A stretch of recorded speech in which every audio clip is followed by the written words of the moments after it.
chance देख के हमरा एगो बात मन पर गई जो भी है कि नाचता नहीं लगे तो ये कि नाचत नहीं की लगा कि का छापा वाला हला होता नहीं बाबा का जोड़ा बोल दे मेरा हाथ होगा की और हम के रोके न पाई रही दिया बहारी मन में श्रद्धा हो जाए मन में विचार हो जाए अब मन में विपिन जी भाई मुख्यमंत्री से मन करेंगे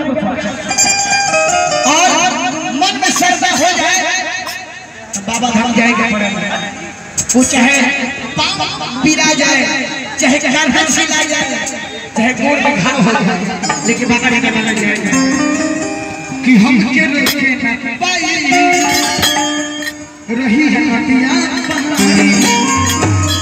बाबा की कृपा से चले हम सबसे आगाड़ी बने आगाड़ी बने चाची आगाड़ी बने आगे आगाड़ी बने भोजपुर साहब आगे ऐसे कहेगा तो हम क्या रोके न